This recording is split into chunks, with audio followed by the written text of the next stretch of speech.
নমস্কার বন্ধুরা, রাধে রাধে। আজকের রেসিপি নিরামিষ মোগলাই পরোটা আর তার সাথে আলুর দম। তো চলো, মোগলাই পরোটা বানানোর জন্য কি দরকার আর কেমন করে বানানো হয় সবটাই তোমাদের সঙ্গে শেয়ার করব। তার আগে আমি আলুগুলো সিদ্ধ করে রেখেছিলাম, ভেজে নিয়েছি। তারপর কড়াই দেখো আলুর দম করার জন্য মশলাটা করতে লেগে গেছি। তো দেখো টমেটোটা আমি দিয়ে দিয়েছিলাম, টমেটো, আদা আর একটু চিনি, পাঁচফোড়ন, শুকনো লঙ্কা, তেজপাতা দিয়েছিলাম। তার সঙ্গে গুঁড়ো ধনে, গুঁড়ো জিরে, গুঁড়ো হলুদ আর গুঁড়ো লঙ্কা ছোটো চামচের 1 চামচ করে সবগুলো আন্দাজ মতো দিয়ে দিলাম। তো তোমরা যেমন আলুর দম করবে তোমরা তোমাদের পরিমাণ মতো মাপ দিও, কেমন। আর দেখো সব কিছু মশলা দিয়ে আমি একসঙ্গে নাড়াচাড়া করে নিলাম। নাড়াচাড়া করার পরে একটু হালকা জল দিয়েছিলাম। তো দেখো মশলাটা আমার ফুটে গেছে, আর দেখো মশলাটা কষানো হয়ে গেছে, তেল ছেড়ে গেছে হালকা। তো এর সাথে আমি ভেজে রাখা আলুর টুকরোগুলো দিয়ে দিলাম, দিয়ে মশলাটার সঙ্গে ভালো করে মেখে নেব। ভালো করে কষিয়ে নিলাম। কষিয়ে নেওয়ার পরে এরপরে আমি এতে পরিমাণ মতো জল দিয়ে দেবো। তো বন্ধুরা, তোমরা যেমন আলুর দম যতটা পরিমাণ করবে ততটা পরিমাণ জল দিয়ে আমি আমার মতো পরিমাণ মতো জল দিলাম। দেখো জল ঢেলে দিয়েছি, আলুর দমে ফুটে গেছে। একটু মেথি পাতা দিলাম, কসৌরি মেথি পাতা, আর আবার মেথি পাতাটা দিয়ে একটু নাড়াচাড়া করে মেখে নিলাম। তারপর একটু গুঁড়ো গরম মশলা বাড়িতে করে রেখেছিলাম, গরম মশলা গুঁড়ো একটু মিশিয়ে দিলাম। তো দেখো আমার আলুর দম রেডি। আলুর দমটা আমি ঢেলে নিয়েছি। এবারে দেখো ব্রেডগুলোকে গুঁড়ো করে ভেজে নিয়েছি। ব্রেডগুলো, ফুলকপিটাকে কুড়ে নিয়েছি, সিদ্ধ আলুটাকে কুড়ে নিয়েছি, আর গাজরগুলোকে কুড়ে নিয়েছি। একটু লঙ্কা কুচি দিয়েছি, কাঁচা লঙ্কা, আর ময়দাটাকে মেখে একটু ভিজে কাপড় দিয়ে আধা ঘন্টা ঢেকে রেখেছিলাম। তো কড়াই দেখো আমি তেল দিয়ে এটাকে হিং আর একটু গোটা জিরে, কাঁচা লঙ্কা, হলুদ গুঁড়ো, জিরে গুঁড়ো, লঙ্কা গুঁড়ো সব রকম দিয়ে দিলাম। দিয়ে তার সাথে ফুলকপি কুঁড়ো আর গাজর কুঁড়োগুলো দিয়ে দিলাম। তার সাথে সেদ্ধ আলু কুঁড়োগুলো দিয়ে ভালো করে মশলাটাকে ভেজে নেব, কষিয়ে নিলাম হালকা মিডিয়াম আঁচে।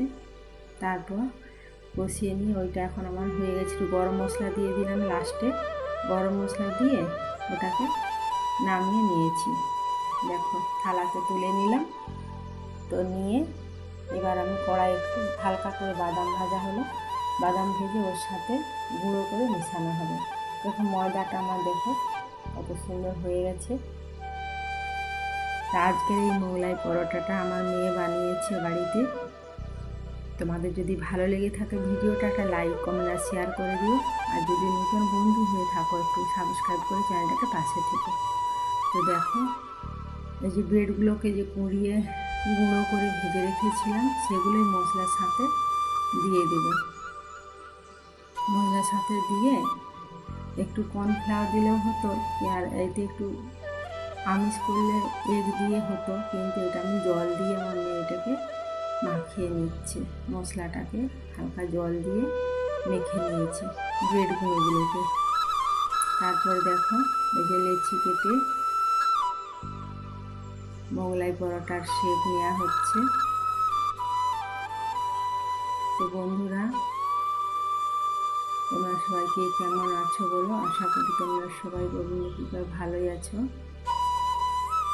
তো দেখো এটা লেচিটা বেলা হয়ে গেছে, বড় একটা রুটির আন্দাজে বেলে নিয়েছি। তারপরে দুপাশে মুড়ে দিয়েছিল। তো দেখো এবারে মোগলাই পরোটা শেপ করা হচ্ছে।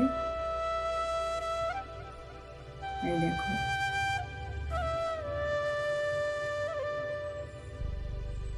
একটু সাইডগুলো ভালো করে মুড়তে হবে, না হলে ছেড়ে যাবে। ছেড়ে গেলে ভিতরের মশলাগুলো বেরিয়ে যাওয়ার ভয় আছে, তার জন্য একটু সাইডগুলো ভালো করে মুড়ে দিতে। তো কড়াই আমার তেলটা গরম হয়ে গেছে, উপর থেকে একটু হাত দিয়ে দেখলাম ভাপটা, গরম ভাপটা লেগেছে।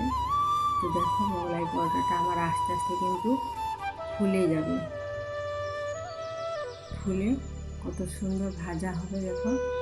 আর খুব মচমচে হয়েছে, খেতেও খুব সুস্বাদু হয়েছে। তোমরা পারলে এরকম বাড়িতে বানিয়ে দেখো নিরামিষ মোগলাই পরোটা। আশা করি আমিষকেও হার মানিয়ে দেবে এরকম নিরামিষ মোগলাই পরোটা। তো দেখো ভালো করে ওইটা একটু টিপিয়ে দিতে হচ্ছে হাতে করে, নাহলে ফাঁকা একটু ছেড়ে গেলেই, তেলে দিলেই তো ছেড়ে যাবে, ছেড়ে গেলেই মশলাটা বেরিয়ে যাবে হয়ে যাচ্ছে। তো এইভাবে আমি সব মোগলাইগুলো ভেজে নেব। দেখো কত সুন্দর ফুলছে, দেখো প্রতিটা মোগলাই পরোটা খুব সুন্দরভাবে ফুলে যাচ্ছে আর খুব মচমচে, খুব খাস্তাও হয়েছে। তো দেখো এইভাবে আমি সব মোগলাই পরোটাগুলোকে ভেজে নেব। তো দেখো আমার গোপাল সোনাকে মোগলাই পরোটা দেওয়াও হয়ে গেছে, আমার গোপাল সোনার সেবা হয়ে গেছে মোগলাই পরোটা। তোমরা সবাই কে কে আমার গোপাল সোনার প্রসাদ খাবে সবাই চলে এসো বন্ধুরা।